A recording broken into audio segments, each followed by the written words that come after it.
अरे यार शीतल, क्या कर रही है? जल्दी आ। मेकअप कर रही हूँ माँ, आती हूँ। शीतल मेकअप करने के बाद बाहर आई। उसकी माँ पहले से ही बाहर इंतजार कर रही थी। दोनों मंदिर जाने वाले थे। मेकअप करने में कितना टाइम लगता है बेटी? टाइम लगता है माँ, आप नहीं समझोगे। हाँ हाँ, मैं तो बुढ़ी हो गई हूँ, मैं कैसे समझूंगी। लेकिन बेटी, घर का काम काज भी तो सीखना पड़ेगा, नहीं तो ससुराल जाके क्या करेगी? हाँ, वहाँ भी मेकअप ही करूंगी ना, मैं तो एक ब्यूटी पार्लर खोलूंगी। अच्छा, और घर का काम कौन करेगा? नौकरानी रख दूंगी। ब्यूटी पार्लर से बहुत पैसा आएगा, बहुत अच्छा मेकअप करती हूँ मैं। और अगर तेरी सास ने तुझे काम नहीं करने दिया तो सास बदल लूंगी। तू भी न बेटी, कुछ भी बोलती है। अब चलो माँ, देर हो रही है। शीतल और उसकी माँ मंदिर चली गई। मंदिर में पंडित जी दोनों को बहुत अच्छी तरह से पहचानते थे। अरे मंजू बहन, बेटी जवान हो गई है, शादी वादी करवाओगी कि नहीं? हाँ पंडित जी, आपकी नजर में कोई अच्छा लड़का है क्या? है ना, मैं फोटो लेकर आता हूँ घर, उसी बहाने शीतल बेटी के हाथों का चाय भी पी लूंगा। पंडित जी शाम को एक लड़के का फोटो लेकर घर आए। लड़के का फोटो देखकर शीतल शादी के लिए मान गई। लड़के का नाम मुकुंद था और वो किराने की दुकान चलाता था। और 1 महीने के अंदर शीतल की शादी हो गई। ससुराल को लेकर हर लड़की की तरह शीतल के मन में भी बहुत सारे सपने थे, लेकिन हर लड़की की तरह शीतल के सपने भी टूटने वाले थे। शीतल की सास का नाम बिमला था और वो बहुत खड़ूस थी। बिमला ने शीतल से कहा, बहू, इस घर में हम 4 लोग हैं, मैं, मेरा पति, मेरा बेटा और मेरी बेटी, तुम्हें मिलाकर 5। हर रोज 5 लोगों के लिए खाना बनाना पड़ेगा। खाना? लेकिन मुझे तो खाना बनाना नहीं आता। क्या खाना बनाना नहीं आता? पंडित जी ने तो कहा था कि तुम अच्छी संस्कारी और सुशील लड़की हो। हाँ माँ जी, वो तो मैं हूँ। क्यों, सुशील लड़की होने के लिए खाना बनाना जरूरी है क्या? अरे अरे अरे, ये देख बेटा, तेरी बहू घर आते ही मुझसे जबान लड़ा रही है। इसे खाना बनाना भी नहीं आता। पंडित जी ने रिश्ता भेजा था, इसीलिए हमने ज्यादा पूछताछ ना करके ही शादी फाइनल कर लिया। लेकिन हमारे साथ धोखा हो गया है बेटा, धोखा हो गया है। अरे ये तो गजब बात हो गई। मैंने खाना बनाना नहीं सीखा, लेकिन मुझे कुछ और काम आता है।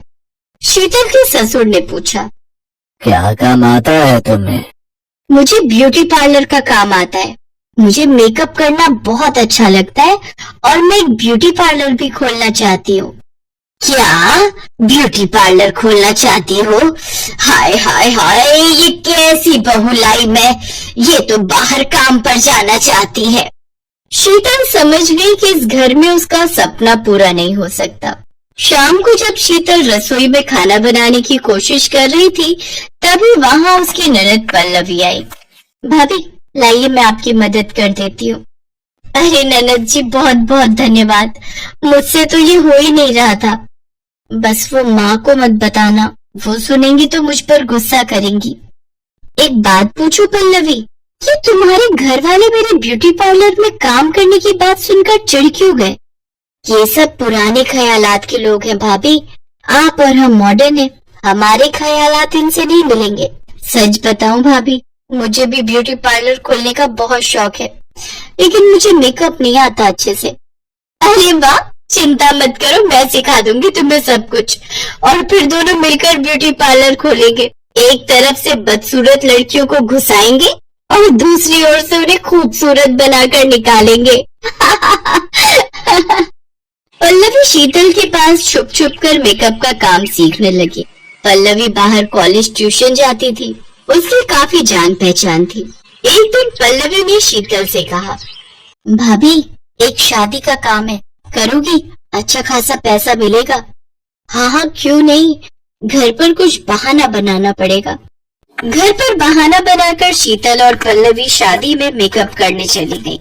उन्हें अच्छा खासा पैसा मिला, लड़कियों को शीतल का काम इतना पसंद आया कि उन्होंने खुश होकर एक्स्ट्रा पैसे भी दिए। कुछ ही दिनों में मैं ब्यूटी पार्लर खोलूंगी, आ जाना सभी। इसी तरह शीतल छुप छुप कर शादियों में मेकअप का काम करने लगी। धीरे धीरे पैसा जमा करके उसने एक छोटा सा ब्यूटी पार्लर खरीद भी लिया। अब बस सामान खरीद कर ब्यूटी पार्लर का काम शुरू करना था। लेकिन तभी यह खबर बिमला के कानों में पहुंच गई। क्या तुमने ब्यूटी पार्लर खोला है? हमारे घर की बहू होकर बाहर काम पर जाना चाहती हो? हाँ, हमने बार बार मना किया था ना, करम जले। मुकुंद ने शीतल को एक थप्पड़ मारा। शीतल नीचे गिर पड़ी। उसका सर दीवार से टकरा गया और उसकी मौत हो गई। अरे बेटा, ये क्या किया तूने? मार कैसे डाला? मैं तो सिर्फ थप्पड़ मारना चाहता था, लेकिन ये क्या हो गया? जल्दी बॉडी को छिपा दो, नहीं तो गड़बड़ हो जाएगी। तीनों ने शीतल की बॉडी को उसी ब्यूटी पार्लर के नीचे जमीन में दफना दिया। पल्लवी घर लौटकर भाभी को ढूंढने लगी तो बिमला ने कहा, भाग गई है वो, अब से इस घर में उसका नाम भी मत लेना। लेकिन अगले ही दिन अचानक से मुकुंद की दुकान पर आग लग गई। अचानक से कमाई का एकमात्र जरिया बंद हो गया। ये पापी पेट लोगों से क्या क्या करवाता है। भूख के मारे बिमला को उस ब्यूटी पार्लर की याद आई। पल्लवी बेटी, तुझे भी थोड़ा बहुत मेकअप आता है ना? जा तू ब्यूटी पार्लर चला। लेकिन माँ, मुझे अच्छी तरह से नहीं आता है। अरे तू 2-3 दिन जा तो सही, सब कुछ सीख जाएगी। पल्लवी ब्यूटी पार्लर में गई, लेकिन उसका हाथ कांप रहा था। उसे ज्यादा कुछ आता भी नहीं था, इसीलिए वो बहुत ज्यादा टेंशन में थी। तभी एक औरत आई। तुम बाल काट सकती हो ना? मेरे बाल ठीक से काट दो, मुझे शादी में जाना है। वो औरत बैठ गई, लेकिन पल्लवी ने डर के मारे कैंची पर हाथ भी नहीं दिया। उस औरत ने आंखें बंद कर ली। तभी पल्लवी ने देखा, अचानक से कैंची अपने आप हवा में तैरने लगी और वो कैंची अपने आप ही उस औरत के बाल काटने लगी। अरे ये क्या, ये जादू कैसे हो रहा है? बाल कटने के बाद वो कैंची अपनी जगह पर वापस आ गई। वो औरत बड़ी खुश हुई। अरे वाह, बहुत अच्छा काटा है, ये लो पैसे। पैसे देकर वो औरत चली गई, लेकिन पल्लवी को कुछ समझ नहीं आ रहा था। वो हैरान थी। तभी उसके सामने शीतल की आत्मा आई। पल्लवी, हैरान मत हो, वो मैं थी। मुझे पता था कि तुम घबराई हुई थी, इसीलिए मैं तुम्हारी मदद करने के लिए आई। मैं इसी जमीन के नीचे हूँ पल्लवी। शीतल की आत्मा ने पल्लवी को सब कुछ बताया और उसे इस मर्डर का बदला लेने के लिए कहा। पल्लवी ने पुलिस में खबर की। बिमला, उसके पति और मुकुंद को अरेस्ट किया गया। पल्लवी अकेली उस घर में रहने लगी और ब्यूटी पार्लर चलाने लगी। शीतल की आत्मा उसी ब्यूटी पार्लर में रह गई, क्योंकि वही उसका सपना था और वही जादुई तरीके से लोगों का मेकअप करने लगी। पल्लवी की अच्छी खासी कमाई होने लगी और शीतल भी खुशी खुशी अपना सपना पूरा करने लगी।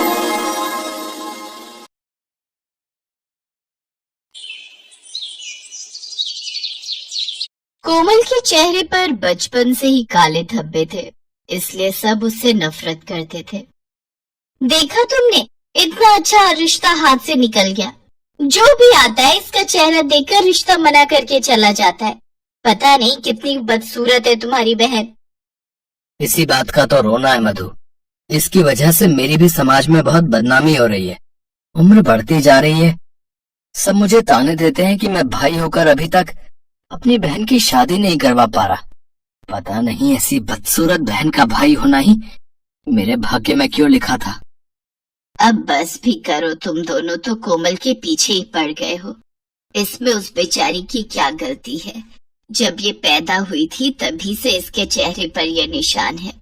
पर मेरी बेटी लाखों में एक है। कितनी गुणवती है, पूछो जरा मधु से। घर के सारे काम करके ये देती है। बाजार से सामान लाना, बनाना, सबकी देखभाल करना। अगर कोमल ना हो तो इस घर का क्या हाल हो, ये तुम नहीं जानते। माँ, भैया भाभी ठीक ही तो कह रहे हैं। मेरी वजह से इन्हें कितनी बातें सुनने को मिलती हैं। काश मैं पैदा होते ही मर जाती तो आज आप सब पर इतने दुख ना आते। कोमल, मेरी बच्ची, आज बोल दिया, आगे से ऐसा मत बोलना। तुम्हारे पिता के जाने के बाद तुम दोनों बच्चे ही तो मेरा सहारा हो। रमेश, अपनी बहन को गलत मत बोल। अगर उसे कुछ हो गया तो मैं तुझे कभी माफ नहीं करूंगी। अरे माँ जी, आप जानती नहीं हो, अभी तो ये रोकर चुप हो जाएगी, उसके बाद फिर से वही कहानी। कोई रिश्ता बताऊंगी इसके लिए तो इसकी शक्ल देखकर फिर रिश्ते के लिए मना हो जाएगा। अब सारी जिंदगी इसको हम घर पर थोड़ी रख सकते हैं, हमें भी अपना परिवार बनाना है।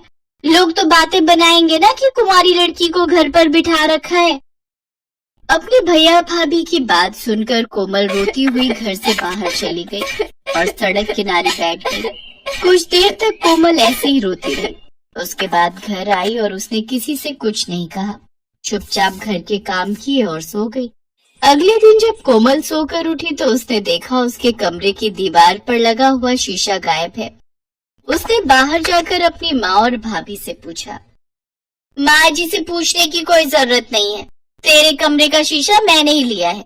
मेरा शीशा टूट गया था इसलिए मैंने तेरे कमरे का शीशा उतार कर लगा लिया। वैसे भी तुझे अपना चेहरा देखने की कोई जरूरत नहीं है, तू देखने में इतनी बदसूरत है कि तेरे चेहरे में देखने लायक कुछ भी नहीं है। मधु, ये जो तुम्हारा व्यवहार है ना, बिल्कुल भी ठीक नहीं है।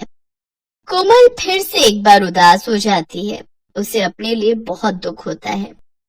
कोमल, तू मन छोटा मत कर।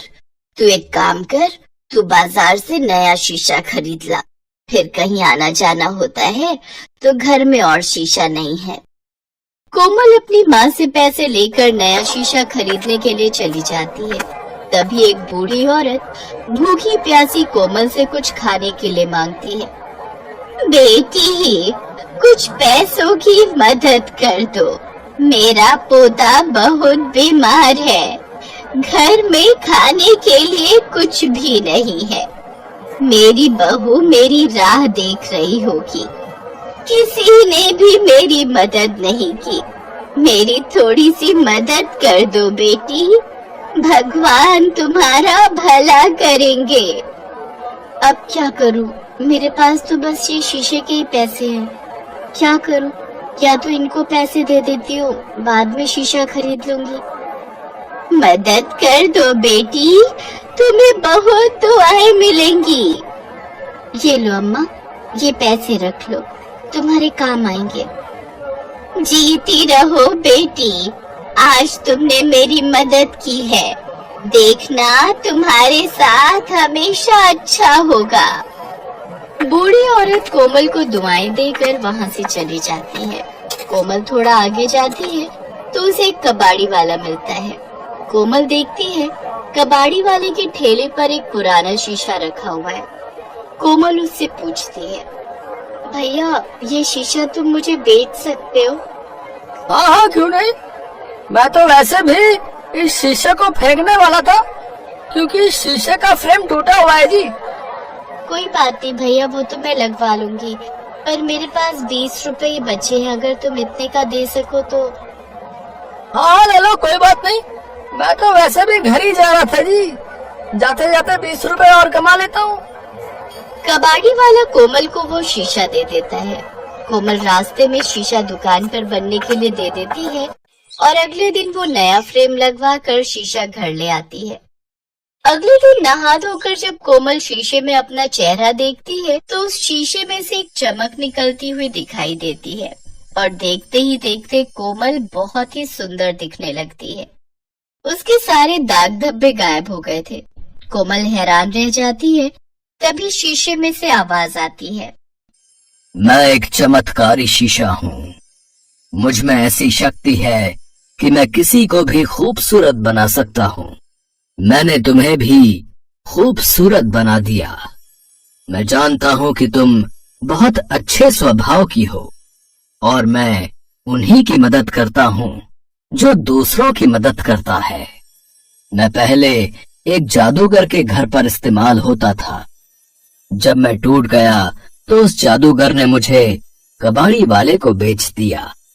उसी जादूगर की कुछ शक्तियां मुझ में भी आ गईं। और जब मैंने देखा कि तुम अपने रूप को लेकर बहुत दुखी हो तो मैंने तुम्हें खूबसूरत बना दिया। हाँ, मैं तो सचमुच बहुत सुंदर हो गई हूँ। माँ देखो, ये चमत्कारी शीशा है, इसने मुझे सुंदर बना दिया। ये तो सच में चमत्कार हो गया। कोमल, तू कितनी सुंदर हो गई है। अच्छा, तो ये चमत्कारी शीशा है। वाह कोमल, तेरी तो किस्मत ही बदल गई, तू तो बहुत सुंदर हो गई। चलो अच्छा है, अब इसके लिए अच्छे घर के रिश्ते भी मिल जाएंगे। हाँ, ये तूने सही बात कही। अब हम कोमल के लिए कोई अच्छा रिश्ता ढूंढ लेंगे। एक दिन कोमल को बहुत बड़े घर का रिश्ता मिल गया। वो लोग बहुत पैसे वाले थे। लड़के की माँ अपने बेटे और बेटी के साथ कोमल को देखने के लिए पहुंची। लड़के ने कोमल को देखते ही पसंद कर लिया और दोनों के रिश्ते की बात हो गई। हमें आपकी कोमल बहुत पसंद है। वैसे तो हम अपनी गरिमा की शादी पहले करना चाहते थे, पर गरिमा के चेहरे पर ये निशान है जिसे देखकर कोई भी लड़का रिश्ते के लिए हाँ नहीं कहता है। इसी कारण हम अपने बेटे की शादी पहले कर रहे हैं। आप चिंता मत कीजिए, मेरे पास एक चमत्कारी शीशा है जिसमें देखने से गरिमा बहुत सुंदर हो जाएगी। आओ गरिमा, मेरे साथ आओ।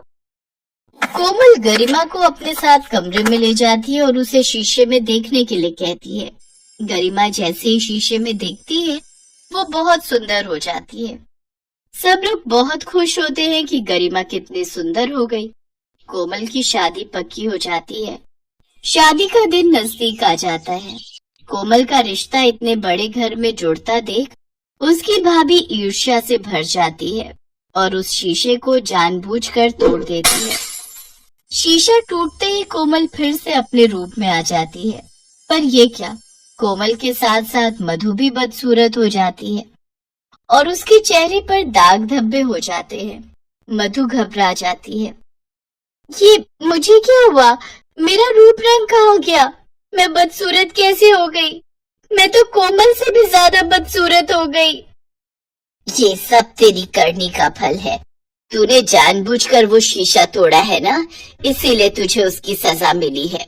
मेरी बेटी की आज शादी है और तूने मेरी बेटी की शादी तोड़वाने के लिए शीशे को तोड़ दिया।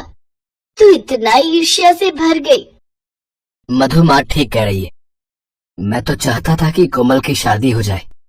मैं बहुत खुश था, पर तुमने तो सारी हदें ही पार कर दी। तुमने उस शीशे को तोड़ दिया जिसकी वजह से मेरी बहन सुंदर बनी थी।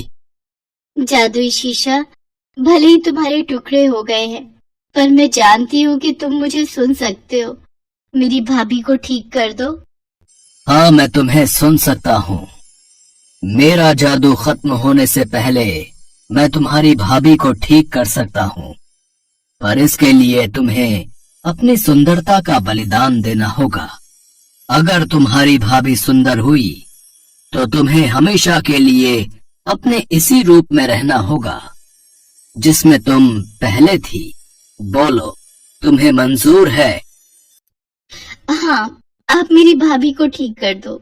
मैं पहले जैसी ही ठीक हूँ। मेरी किस्मत में जो लिखा होगा वो मुझे मिल जाएगा, पर मेरी भाभी को इतनी बड़ी सजा मत दो। कोमल की बातें सुनकर मधु की आंखों में आंसू आ जाते हैं। जादुई शीशा मधु को ठीक कर देता है, पर कोमल अपने पहले वाले रूप में ही रहती है।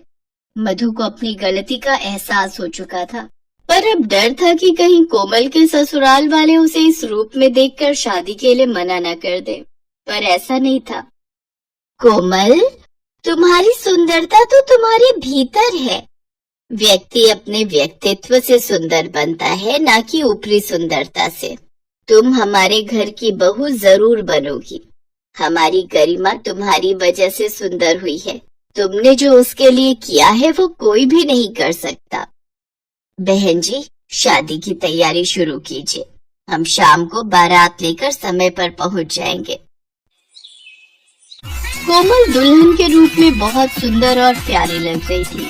ये सुंदरता उसकी अपनी खुद की पहचान थी, जो उसके व्यक्तित्व को और निखार रही थी। कोमल अपने माँ और भाई भाभी के गले लगकर खुशी खुशी अपने ससुराल विदा होती है।